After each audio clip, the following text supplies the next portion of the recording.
work and play.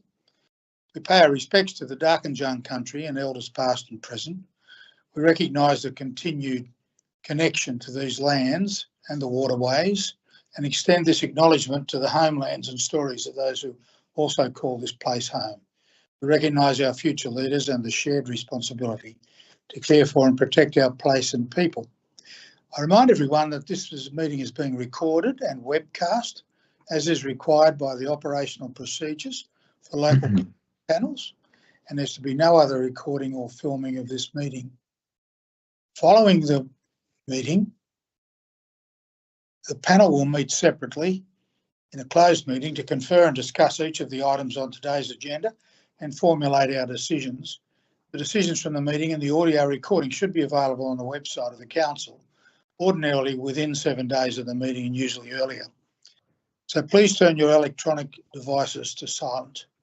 Please turn your microphone to mute until it's your time to speak. After you've spoken, please remember to put your microphone back on mute. A reminder to panel members that you are required to have your camera on for the duration of the meeting.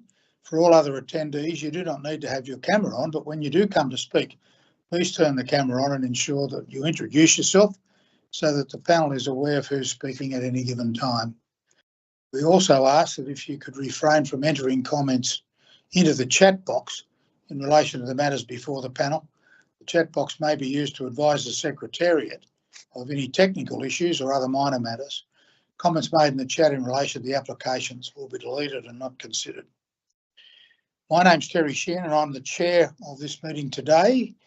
I'm joined by Michael Ryan and Kevin Hoffman as the expert professional members of the panel, and Jerome Favond as the nominated community panel member. We've received no apologies. We have 4 development applications that meet the state government's public meeting criteria for panels, and the 4 that will be considered are 120A Ocean Parade Blue Bay, a new dwelling house at 67 Ocean View Drive, Womberall, a new dwelling house and demolition of existing structures at 42 North of Oka Parade, North of Oka, and a new dwelling and demolition of an existing dwelling at 1 Agate or Agate Avenue at Pearl Beach. There are no other development applications that are before the panel which might have been considered outside of the public meeting. The panel's been provided with voluminous assessment reports and submissions. The reports that are prepared by council staff and we've also had a site orientation briefing with the staff. They've also briefed the panel on the key issues that the applications have raised. A reminder that the panel has also been furnished with all the documentation provided by the applicant, as well as all public submissions received in relation to that application. Today we have the following people registered to speak. In respect of agenda item 3.1, 120A, Ocean Parade Blue Bay, we have Greg Abbott, Carol Angelo-Santo, Terry Shanahan, Marion Laurence, perhaps, David Moore, and the applicant is represented by Mr. Paul Sauter. In agenda item 3.2, 67 Ocean View Drive, Womberall, there's only one request to speak, and that's against the proposal, and that's Mr. Mark Lamont. In respect of agenda item 3.3, no one has requested the opportunity to speak. And in respect of agenda item 3.4, 1 Agate Avenue, Pearl Beach, Michael Vine, a planner, and Jay Francis, a designer, on behalf of the applicant, have asked to speak if required. So welcome to all of you who've registered to speak. This meeting is an opportunity for the panel to hear from you and from the applicants, and for the panel to ask questions, if necessary, to clarify its understanding. It's not a forum for debate, but rather to ensure the panel is in receipt of all the various views and information before we make an informed decision. We'll hear from the speakers on the first agenda item, then from the applicant's representative and so on. Prior to commencing your address, I wonder if you could please state your name, the organisation, group or party that you represent, if appropriate. As speakers would know from the registration form, our practice is to allow individual members of the public 3 minutes to speak on each matter. Panel members may ask you questions to clarify our understanding of the issues involved or to clarify a particular point. Speakers are not entitled to ask questions of the panel. Once members of the public have spoken, the applicant's representatives will be given a total maximum speaking time of 15 minutes to respond. Again, the panel may have questions for the applicant or request the applicant to make some clarification. So I remind everyone that each speaker is to be heard in silence while they're addressing the panel, and that courtesy and respect are to be observed throughout the meeting. Importantly, there is to be no personal criticism directed at council staff, other speakers, members of the panel, or people who aren't here. People, please do not try to denigrate others in order to make your point. This does nothing to advance the panel's understanding of the matters we have to consider and may only serve to undermine any useful points that you may be making. Please be aware the meeting is public. It is also recorded and published, and you're responsible for your own comments. So do try and avoid any slanderous comments. At the conclusion of your address to the panel and following any questions, the speaker will be asked to mute their microphone and may leave the meeting or stay until the end of the meeting if you wish. Once we've heard from all speakers, we'll close the meeting and move into our deliberation phase. As previously mentioned, the recording of the panel meeting, decision of the panel on each item, will be made public in coming days, usually well within the week. Any decision of the panel will be accompanied by its reasons. Decisions of the panel are a majority vote, but the chair does have a casting vote if needed. Applications may either be approved, refused or deferred.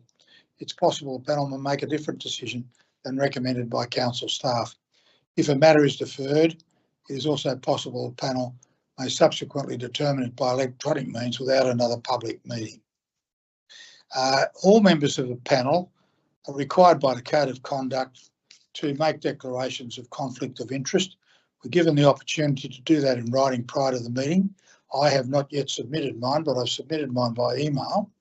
And it's a requirement that panel members complete the declaration for any items. Does any member of the panel have a declaration of interest which has not previously been made? Mr. Hoffman? Kevin, can you hear me?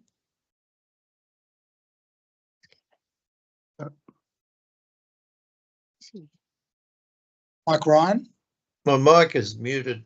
I hope you can hear me now. No, Mr. Chair. I have no conflict, Chair. No conflict. Mike Ryan, no conflict? No conflict. I have no conflict. Thank you very much. Well, we'll move on then to agenda item 1 for today, which is 120A Ocean Parade Blue Bay. It's been listed first, at least for the convenience of many speakers who have registered to speak against the proposal. So I'd like to call first to Mr. Greg Abbott. Are you online? Excuse me, Mr. Chair. We have Marion. She's got a hand up. She just wants to speak to you about the speaking order for 3.1, if that's okay. Of course. Marion? Thank you. Thanks, it's Marion here. The residents of 120 to 122 Ocean Parade, adjacent the subject site, would like to request a different order of speaking if possible. I can put that to you. What would you so like? It would be myself first, so Marion Lawrence, then Terry Shanahan, next Greg Abbott, Dave Moore, and then Carol Angel Santo. Sorry, Carol. Okay, I don't have any problem with that. So you go That first. would be appreciated. Thank you so much. So would you like me to get going? As they say on the quiz shows, your time starts now. Okay, thank you. So my name is Marion Lawrence from Focus Town Planning. We've been engaged by the Owners Corporation of the adjacent apartment complex located at 120 to 122 Ocean Parade with regard to the proposed development. We strongly urge the panel members to review each of the submissions received prior to making a determination of the development application to gain a full understanding of the key issues identified that include proposed building line setbacks, coastal hazards like site coverage, visual bulk and scale, impacts on view corridors, and if approved, construction-related impacts. The proposal seeks a variation to building line setback controls and will result in amenity issues and view loss to the adjacent residents to the south and west. The residents remain concerned that the proposed development is inconsistent with DCP objectives, as it does not protect the views of adjacent properties toward both the ocean and its interface with the land, and will impact on the iconic views to the north entrance headland and toward Wirrabulong National Park and Nora Head Lighthouse. Our submission requested that the proposal be redesigned to provide larger setbacks from the sensitive waterfront areas and side boundaries to ensure the amenity and views of the adjoining properties are maintained and prevent further encroachment into the adopted immediate risk coastal planning zone, increasing exposure of the development to coastal processes. The FSR calculations include the battle axe handle as part of the total site area. The site has a long vehicular access driveway that comprises more than 160 square metres, which is approximately 24% of the total site area. In the circumstances of this case, the access driveway cannot be built upon and should reasonably be excluded from FSR and site coverage calculations to avoid overdevelopment of the site. Interestingly, both SEP housing and SEP exempt and complying development codes specifically identify that when calculating the lot size of a battle axe lot, the area of the access laneway is excluded. On this basis, if the access handle was excluded from the FSR calculations, the dwelling would substantially exceed the development standard. Notwithstanding the methodology used to calculate floor space ratio and site coverage, we request that the panel also give consideration to whether the objectives of clause 4.4 of the LEP are able to be met in this instance.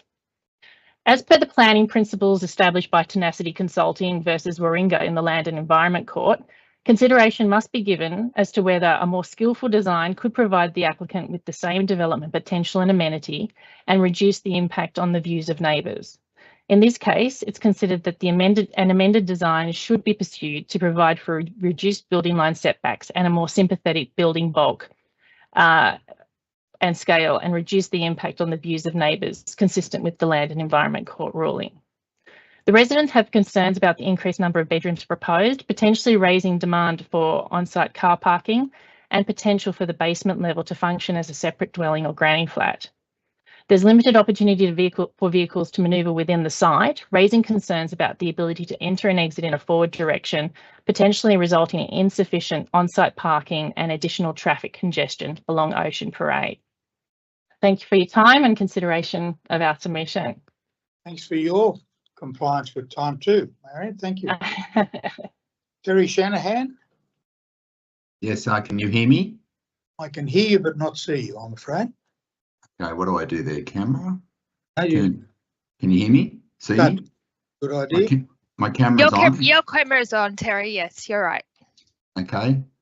Time starts now? Or? Yep, just speak. Yep. Good afternoon, Chair and panel members. My name is Terry Shanahan. My wife and I are the owner of Lot 1 in 122 Ocean Parade. We've been there since 2009. I object to the proposal in its current form and the report recommending its approval on 3 grounds, being firstly single dwelling use, secondly car parking, and thirdly coastal hazards. As to single dwelling use, this issue is identified in Council's report under submissions. The assessing officer does not regard it as an issue and states an internal stair access is provided between all levels of the completed dwelling. Further review of the internal floor plans indicates the completed development to be a single dwelling only. The drawings that accompany the DA, namely 6, 7, 8, 9 and 10, had their floor detail redacted. The drawings applied for this meeting on attachment 3 show the floor plan details. I would request the panel to review these drawings as there seems to be discrepancies as to what is stated in the report to what is depicted in the drawings. In particular, drawing 7 shows 2 bedrooms, 2 en-suites and a wet bar, but no internal stairs. Drawing 9 shows a master bedroom and a second bedroom. Drawing 10 shows 3 bedrooms, making a total of 7 bedrooms, not 4. The lack of a staircase in drawing 7 and the addition of a wet bar also raises concern that the basement additions have the potential to be a separate dwelling contrary to the report. A request for a set of non-redacted drawings was requested from Council but was denied on the grounds of privacy. If they had been provided, more submissions on this issue would have been raised. Secondly, car parking. The Council report notes that the proposed development complies with clause 2.1.5 of the DCP in that the minimum 2 car spaces for a 4-bedroom dwelling are provided. Lastly, coastal hazards. This issue has been assessed in the reports of the applicant's 2 experts.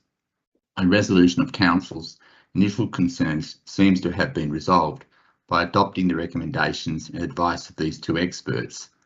The council has submitted a proposed condition, that is number 4.6, under the heading of prior to commencement of any works. As a suggestion, I think that it would be more prudent to have the condition refer specifically to the report of JK Geotechnics.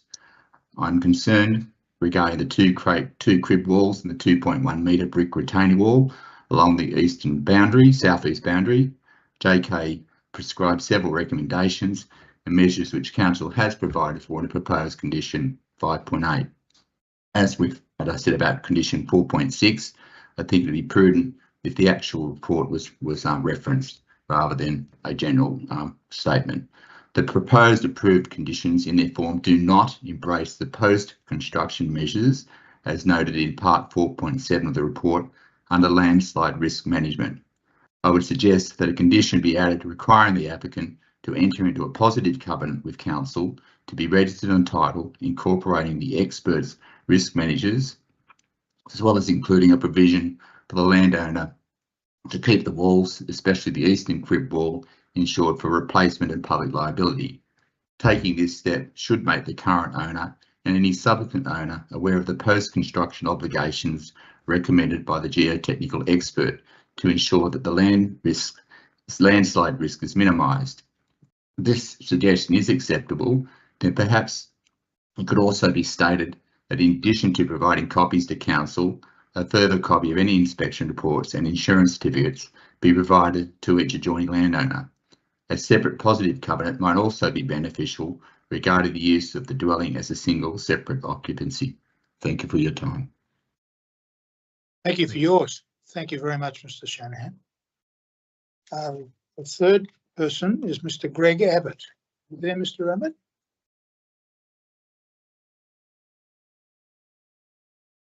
Mr. Abbott online?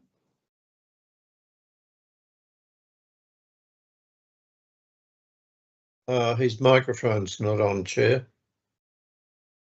You apparently muted, Mr. Abbott. Please unmute and join us. We'd like to hear what you have to say.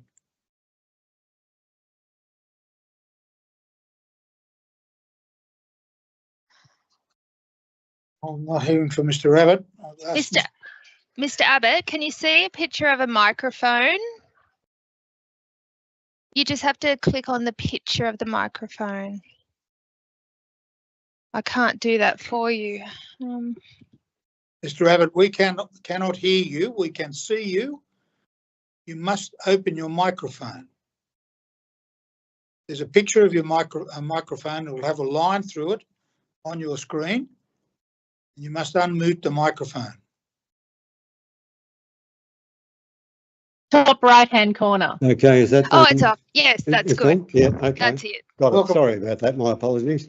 Start again, Mr. Abbott. Thank you, Mr. Chairman and panel. My name is Greg Abbott. I'm the owner of Unit 3, 122 Ocean Parade. Along with my wife, we've resided here for the last 7 or 8 years, and we oppose this application but have no objection to the property in question being renovated in a respectful, compliant and safe manner. But this application, we believe, does not satisfy any of these requirements. Our most valuable view is the corridor to the north from the nearby rock pools, the entrance, Tuggerah Lakes and the ranges along the coastal foreshore to Nora Head Lighthouse. This iconic view is highly valued by my wife and I in both monetary and intrinsic terms. It is enjoyed day and night, is subsequently impacted by the proposed development. It should be noted that the applicant already enjoys this same iconic view without extending seawards and interrupting view corridors of ourselves and other residents. Additionally, the sheer bulk and scale of the proposal of this application on the small coastal foreshore site of this foreshore site is of great concern. The site has a battle axe access handle which is not practical for any other kind of building, leaving a practical building area of less than 500 square metres. The inclusion of the battle axe in the various calculations, particularly floor space ratio and site coverage, does not adequately demonstrate the gross overdevelopment of the proposal. Further, we believe the application uses misleading terminology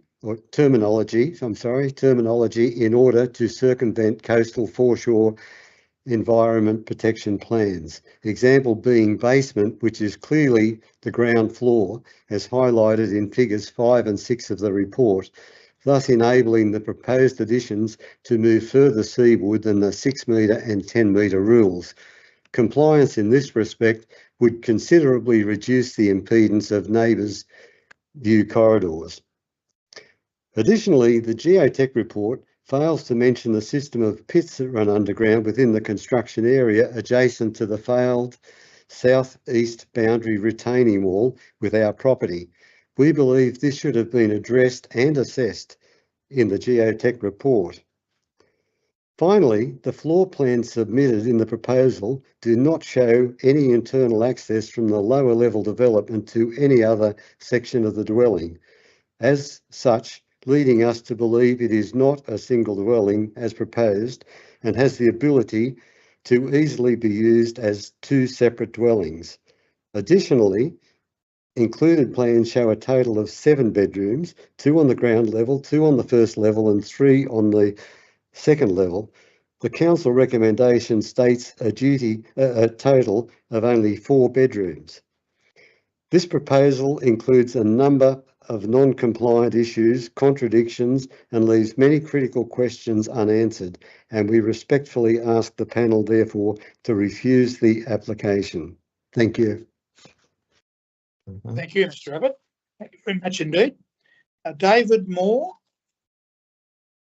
Unmute your microphone, Mr. Moore, please. I'm going to try and do that. Hello, can you hear me? I can. Okay, hello. Hello Thank you. there. Hello, Chair and committee members. Good afternoon.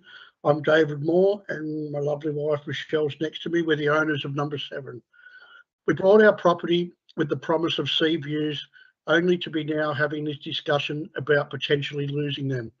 We cannot understand for the life of us that this guy, Mr. Salter, who already enjoys the best of views that are available, that it would be incomprehensible that he wants to add more value to his property at the expense of us and the rest of our community in our building. We want to know why council would even consider that Mr. Salter would have substantial commercial gains at the expense of 7 other families. This isn't even a home to this Mr. Salter. He stays here on some weekends, and to us, this is our permanent full-time home. Are these renovations being undertaken so the property can be later resold at a substantial gain? We also have a real problem about the understandings of definitions, one being the basement and the other being the land size ratio that Greg touched on. We believe the submission summary doesn't adequately address the issues our group have raised, and we request council and this panel to review the submission in detail and reject the application due to the issues that have been raised.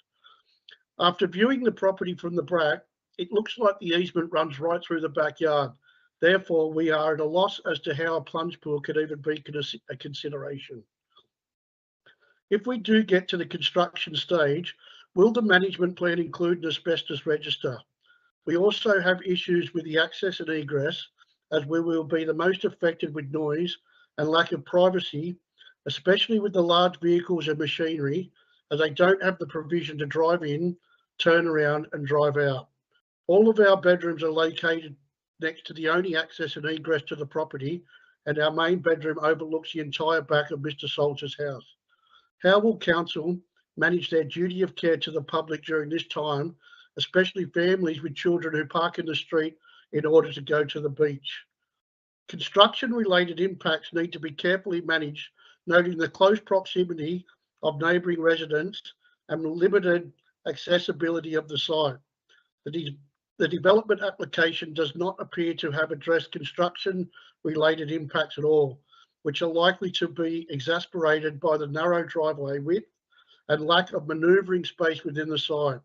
Nor does it identify how site access will be achieved for heavy equipment required to address the recommendations made in the geotechnical assessment. After reading the submission, it states that a lot of the work will be undertaken by hand. However, as a person working in the trade, this will not be possible, and work will need to include excavators, dump trucks, concrete or line pumps. And how will the pool, for example, lifted into the back of the property without going over our buildings, which is illegal? And also will come back to council as a duty of care issue and poor planning. Thank you, Chair and Committee. Thank you, Mr. Moore. Thank you all for your submissions so far. The last objector is Carol Angelasanto. You online? I am indeed. Can you hear me? I can, thank you. Good afternoon, Chair and panel. Thank you for the opportunity to speak this afternoon. Regrettably, before me, I own Unit 2. My husband and I bought Unit 2 in 1997. We believe that the proposed development fails to demonstrate the changes that have been any changes that are amenable to the litany of objections that we have raised over this process of this development. Conversely, the revised DA and previously redacted plans reveal an increase in the bulk and scale of this development, even adding a pool as mentioned. My objections are based on the proposed development's encroachment on the coastal controls in place due to its sheer bulk and scale. The development on bespoke Roberts Beach is inappropriate for a congested battle axe land parcel. My privacy, existing view corridor, environmental concerns, noise, vehicle traffic, fire risk and public safety have all been identified in submissions that I have made as grounds for objection. From our perspective, the council report subjectively refers to the views we enjoy in figure 19 as non-iconic and is also summarily dismissed within variation 2.1 of the report. In 1997, 27 years ago, we were the first family to purchase our property off the plan and choose apartment 2 for its uninterrupted 180-degree panoramic views to the Nora Head Lighthouse in the north and Toowoomba Bay in the south. The view corridor we stand to lose is iconic. Our views of Roberts Beach, the Edith Ring Rest, the entrance bars, Tuggerah Lakes, the entrance bridge, Wyerbalong National Park and the spectacular peninsula right up to the lighthouse at Nora Head will be erased. To claim this is not iconic is unfathomable. The bulk and scale of the proposed development will reduce 80% of our dining and living area views, impacting 12 windows in total. This will block our entire northern view corridor, reducing our view from 180 degree to 90 degree, not to mention the privacy, noise and quality of life that we have enjoyed for the past 27 years. The council report contains one single photo of the view from my apartment that is incorrectly referenced. Figure 17 is referenced as Unit 4, when in fact it is my unit, Apartment 2. Mistakes aside, this clearly shows the proximity of the existing structure to my apartment. Having supplied comprehensive photographic references in my submissions with aerial and internal references of the potential view corridor loss, the failure to reference my apartment's loss of view corridor in the report is alarming. I fail to understand how one developer has an entitlement to erase such a significant view corridor and in doing so forever destroy the quality of life for my family and all of our others who have so much invested in this community and this area for over 2 decades. The development plans now clearly reveal an additional 4 bedrooms, swimming pool and a wet bar in a self-contained precinct with no internal connectivity. The application is potentially a bold attempt to develop a dual occupancy property in my view for short-term rental income using subjective calculations and definitions. I'm concerned the design allows to be utilised the complex as a duplex or an Airbnb. The potential of multiple transient tenants is not conducive to the Battle Axe site and may change the building's classification. On this basis alone, the proposal should be rejected. Given the council's recent precedent set with the refusal of DA 1440 in 2023 at neighbouring 114 Ocean Parade Blue Bay, there appears to be common grounds for refusal. I urge each of you respectfully on this panel in a fair manner to observe this application for the benefit of all parties to achieve a result that will benefit all stakeholders and not one individual developer. Thank you very much. Thank you very much. Do panel members have any questions for the 5 residents? Yes, I do for the last speaker, Chair. Mr. Hoffman, yes, please. Thank you. Ms. Stephanopoulos, you said that you're in Unit 2 and the photograph in the council officer's report is not correct. No, the photograph is not. The photograph in the report in figure 19, sorry, the photograph in the report is in fact correct, but it is referenced as belonging to Unit 4. Ah, So my view okay. corridor does not get a mention. It was figure Okay. 17 you referred to, not 19. Is this 17 or 19? Figure 17 is referenced as Unit 4. Right, okay. So that's And it shows the proximity of the existing structure to my first window of 12. all right. And just a follow-up question. Have your consultant, Marion Lawrence, put in a report, but I don't think I saw a theoretical calculation in a photograph of the extent of view obstruction. You know, often when you're looking at these things, the professional puts in an interpretation of what the building would be when it's built. Yes, And what the obstruction is. Beg your pardon. I'm sorry, I have personally in my submissions provided those, both aerial and ground, and I have superimposed the windows that will be impacted in my apartment. Thank you. Is it just the dining room window? No, it's the entire, we have one very large, we're a single level apartment. We have one extremely large zone that is kitchen, dining, living, study, and all of the windows face towards 120A and the panorama up to the peninsula at Nora Head. It's quite breathtaking, but unfortunately it will be removed. It's 80% gone. All right. And there are some very detailed submissions, photographs in my submission. All right, thank you. Thank you. We'll have a good look at them. Thank you so much. Any other questions for any of the 5 submitters? Just a point of clarification. I've got Yes, photos here of your building, and I know where Unit 3 and 4 are. Where is Unit 2 in relation to Unit 3? Directly below, one entire level. We are the whole level. Right. So are you at ground level at the water's edge? Yes, I would say so. So it goes 2 up to 3 up to 4. Yes, Unit 1 is 2 levels, and then Unit 2 is ours, which is a single level apartment, and then Unit 3 is above. Unit 4 is above. Yeah. So we are on the whole entire level, and hence our exposure to the development is, as we said, 80% of our view. So. Okay, thank you. Thank you. Thank you for the info provided. Any other questions? None. No, thank you. Okay. Well, I just want to underline that several of the objectors seem to be concerned that the development could be turned into a B&B or to a dwelling and an apartment. That's true? That's your fear, is it? Oh yeah, absolutely. I can say that. Yes, I think we're a united force in believing that to be the case, with no connectivity between what is downstairs and upstairs. Okay. Well, we'll ask the council officers about that. Unfortunately, we couldn't identify that until we saw the redacted plans. So it's yeah. Another question to each of the objectors.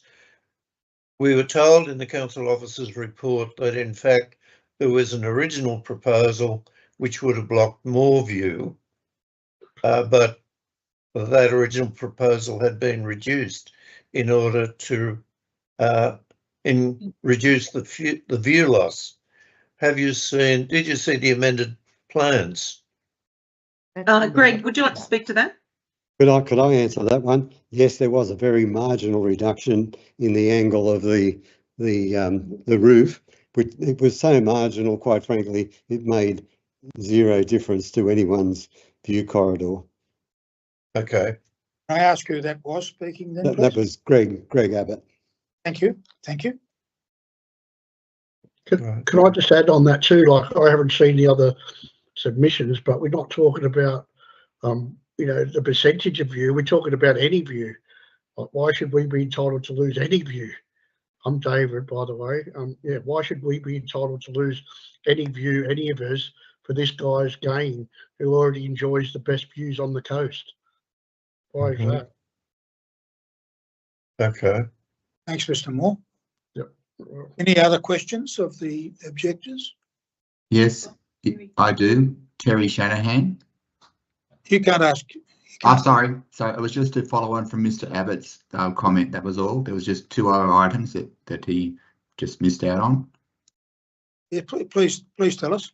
That was regarding the amended plan. So Yeah. there was a slight increase to the building on the southeast corner, in that the master bedroom, if I could call it that, on level 1 was expanded slightly further to the east, to the CC aspect, as well as that's when the addition of the plunge pool was added as well.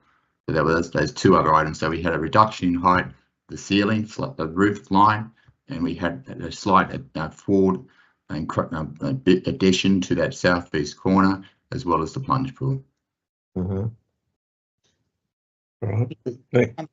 It's Greg Abbott here again, and just one more thing on that point. The external steps at the rear of the property were removed to get them back into the acceptable boundary alignment, and they were actually removed to the side of the premises, but it was removing one non-compliant set of steps and positioning them in another non-compliant section, which is right adjacent, absolutely on the boundary of the property next door, the property on the other side to us. I don't know that we've had an objection to that staircase. No, maybe not. No, maybe not. It's something that I think might have been overlooked by all the owners in that premises, and I think it was justified on the basis that to some extent it was building or rebuilding an old set of stairs that were in poor condition, albeit that they were non-compliant at the time. So there was some justification offered by the council officer that it was a rebuild of steps that were already there, albeit that they were non-compliant anyway. So I'm not sure the 2 wrongs make a right, but that seems to be the impression that I got from the comments made. Okay. Thanks very much. Well then, Mr. Salter has an opportunity to respond to these objections. Mr. Salter, are you there? Yeah, can you hear me, Mr. Chairman? Yes, I can. Thank you for the opportunity of speaking, and thanks for all the comments made by our neighbours. Firstly, we're intending to move into the house. We have no intention of subdividing. We have no intention of having the property as an Airbnb. By the way, I think under the zoning, which is R1, we're entitled to build 4 units on the site. We have no intention of doing so. And we're entitled to have an Airbnb, which is not what we want. I just wanted to clear the air on those comments because we're intending to move in, and we've got a large extended family, hence the need to have connectivity. We're not removing stairs between the floors, and I don't know why, or they're not shown on all the plans, but they're certainly shown all the plans that I've got, because that's what's going to be left.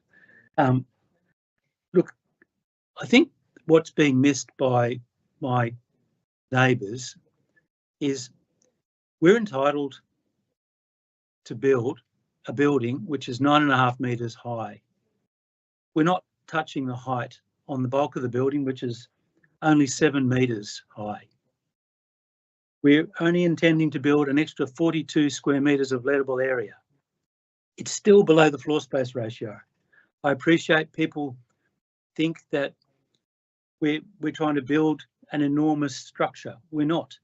We are just regularising a building that is suffering, as I think people have made it correct assumption, a lot of wear and tear because of the ocean, and it's a timber house. We're going to remove the windows and replace them. A lot of the works are being done are cosmetic. It's minor renovations. I appreciate some people think that it's our intention to build some monstrosity. It isn't. We're moving a balcony out 1.5 metres.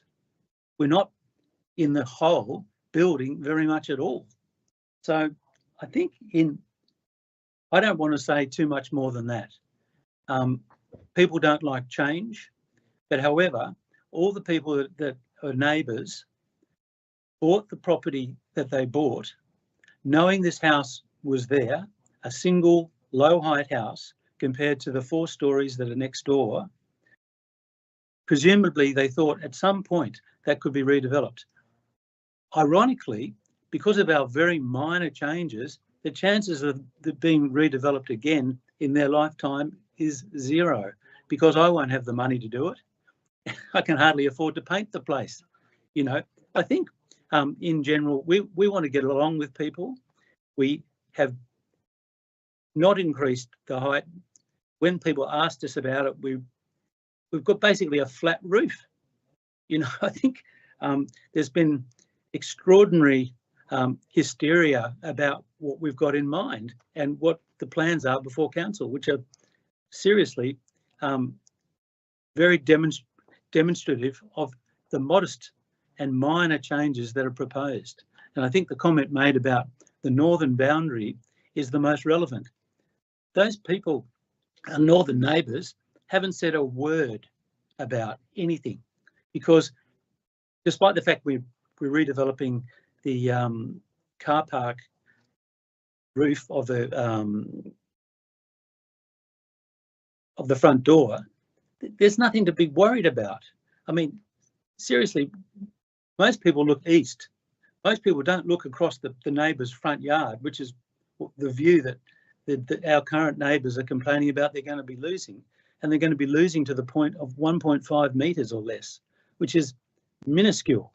You know, and for someone to say they're going to lose 80% of their northern view is the most interesting point I've heard. Thank you, Your Honour. I really don't have anything further. We've tried very hard to build or to make minor modifications. That's all it is. We're not going to subdivide. We have no intention of Airbnb-ing. We're not doing anything. We're just going to have a normal house and we're going to move in. Thank you. Well, thank you, Mr. Salter. Well, I think the panel needs now to move on to item 2. As I said at the outset, those of you who are most interested in this proposal of number 1, 120A Ocean Parade, if you want to stay at the meeting, you're very welcome as a member of the public, but we'll be going on to the other 3 matters before the panel, and feel free to leave the meeting when it suits you best. So item 2 on our agenda, item 3.2 of the formal agenda, is 67 Ocean View Drive, Wamberal. So, Mr. Lamont with us yet? He wanted to be heard on this matter. Mr. Correct. Lamont? Hello there, Chair. Good afternoon, everyone. Yes, good afternoon. Is that Mr. Lamont? Thank you. Yes, hi, I'm Mark Lamont. Good. What would you like to say, Mr. Lamont? Well, good afternoon, Mr. Chair and panel and visitors. My name is Mark Lamont. I'm a resident of Wamberal and a regular user of Wamberal Beach, the public beach. I'm also a volunteer at a community group known as Wamberal Beach Save Our Sand, which has a particular interest in the sustainability of Wamberal Beach.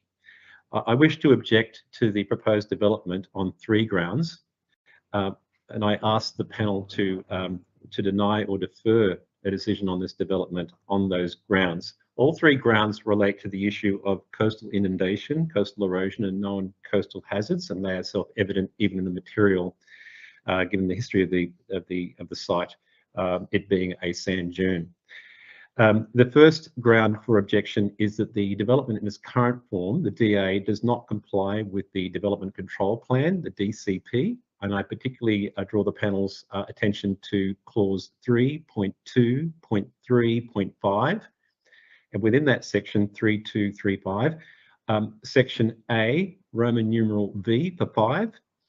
In that section, which is headed a registration of dealings, there is a requirement for development applications of this sort in this area, it being subject to coastal hazards, to include the information related to positive covenants or potential indemnities, which would be a condition of such development. And I note that this application includes no information, and no, it does not include a positive covenant, does not include any proposed statement of indemnity, and therefore it is not compliant with the DCP, and therefore cannot be approved in its current form. Whilst on that topic, I do note that the proposal makes certain commitments around digging up sand from the beach and replacing it along the fore dune into the future if sand is available. However, there's no plan. That's not. Sorry, did someone ask a question? Please proceed. Sorry, I'm just going to mute someone's microphone. I think they just were speaking. So there are words in the development application about the owner's intentions to put sand back onto their fore dune if and when it's washed away, and to plant vegetation, but there is no inclusion of any proposed positive covenant to that effect, nor indemnity indemnity. So I guess on a technical ground, I seek the denial or deferral of this this development. So that's the first ground. The second ground is that the site has a real history of coastal erosion, and that was not lost on any of us that the previous house was removed after a destructive storm some years ago. And so there's a question about the viability of this development, and in particular the inclusion of a swimming pool at the very front on the seaward side of the block. And we have precedent just in Collaroy, where a swimming pool in such a close location to in the ground pool was found to be washed onto the beach. And so the idea as a beach user that a swimming pool potentially could just fall down onto the beach is unacceptable. And that has happened to the same site only within the last decade with the previous structure. That then brings me to the third reason for objection, and that is the language included in the DA, which seems to assume a protection of a seawall at the site. There is inclusions. The engineers made lots of extensive comments about the seawall, the swimming pool being set back a certain distance from the proposed seawall. The seawall, of course, is a totally separate development application, which is to be considered by the regional panel, and I think it's impossible to make a decision on this development until the seawall decision is clear. And so for those reasons, I ask that the committee defer or deny this application, that it contravenes the DCP, that the site has a history of not being viable, including the swimming pool, and thirdly, that it seems to suggest a seawall, but that no seawall has been approved, and so we're likely to be left with a future where the same things happen to the new construction as happened to the old one, that it becomes unviable on that sand dune lot. I thank everyone for your time. Thanks, Mr. Lamont. Have any panel members got any questions for Mr. Lamont? Kevin, you look like you're speaking, but your microphone's off.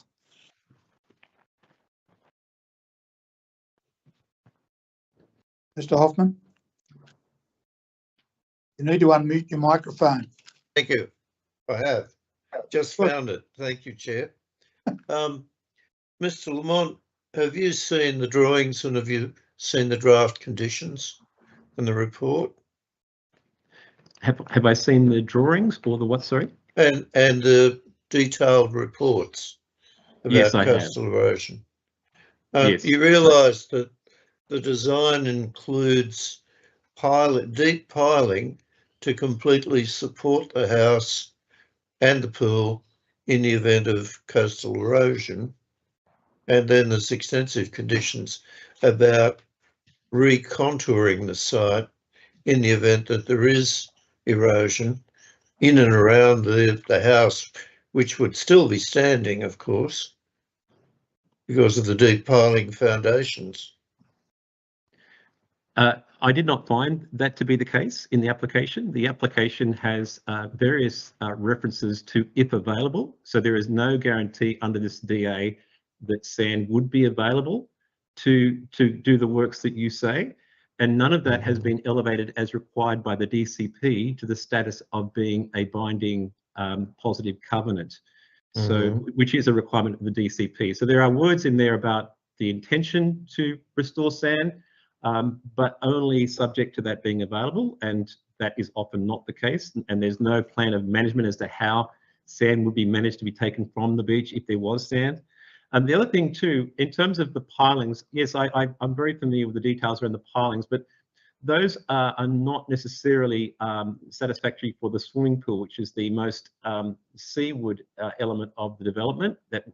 I did not, in my evaluation of the plans, see that there was necessarily sufficiently deep piling to stop the pool from falling onto the beach.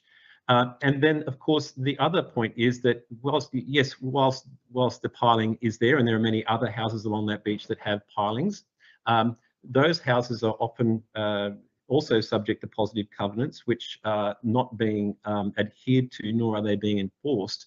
And so I don't have any evidence before me, and neither does the panel, that would suggest that these owners would be more attentive to their obligations of sand replacement in the way that you describe.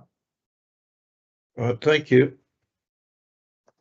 And of course, there's also the issue of what the site would look like if there was no sand. So it's this idea of a very naked development with concrete legs going down. The house is still intact. The pool might even be intact, maybe, but the public beach, which looks straight onto that, would have that very ugly, unacceptable site of an exposed, a naked building, basically. Thank you. Mr. Ryan, you have a question? Thank you, Chair. Mr. Lamont, you mentioned one of your 3 points of objection was under the heading of site history and the viability of development.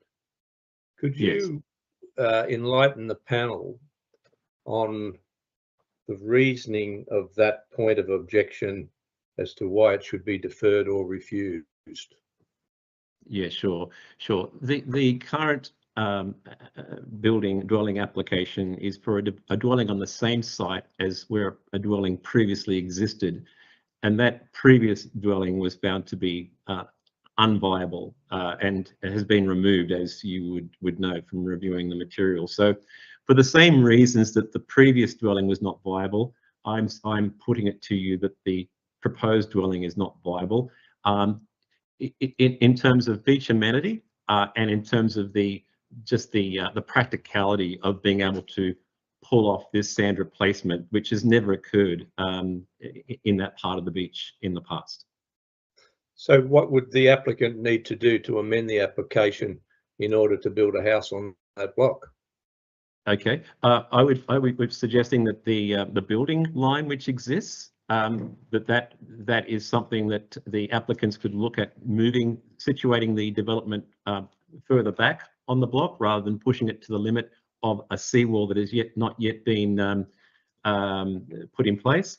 The other thing is to include a positive covenant, a draft of what the positive covenant details and/or indemnities would be that owner would be committing to in perpetuity, and for that to be noted on title, and also reconsideration of the placement of the swimming pool, which is, as you would know, put behind this, right on this imaginary 3-metre line from the proposed seawall, which has not even been approved yet. So I guess waiting for the seawall to play out would be the #1 recommendation, that this panel is not able to make a decision on this development until the elephant in the room is addressed, and that is the seawall, that this house has been positioned all around the seawall. The pool starts just at that 3-metre setback from the seawall. So clearly the seawall is going to be a big issue, and that's the first thing. The second thing is a reconsideration of the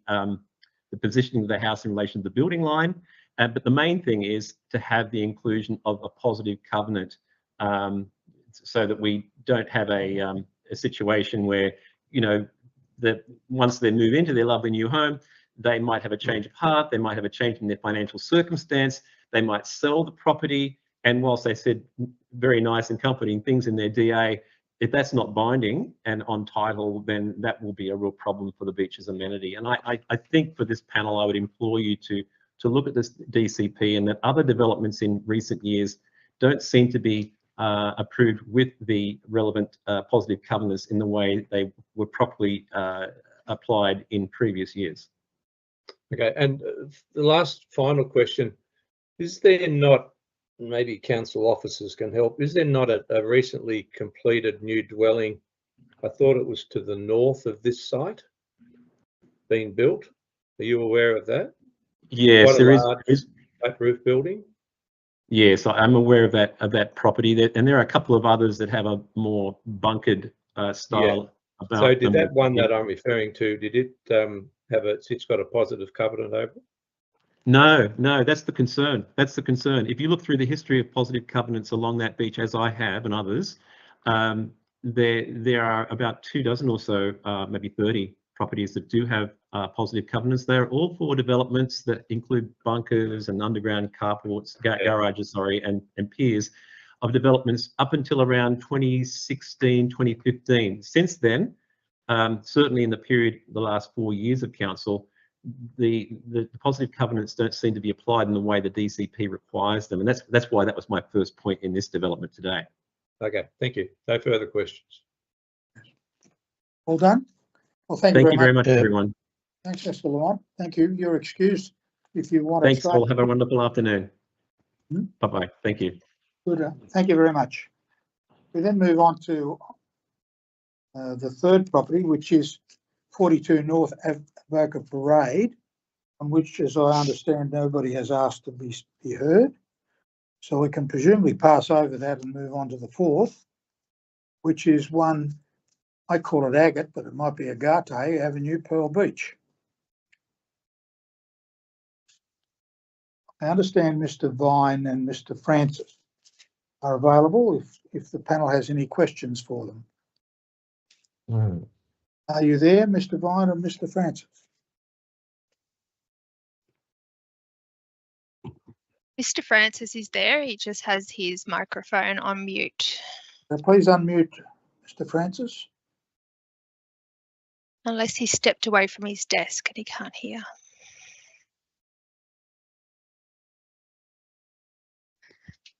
We can see you now, Terry, but we can't hear you.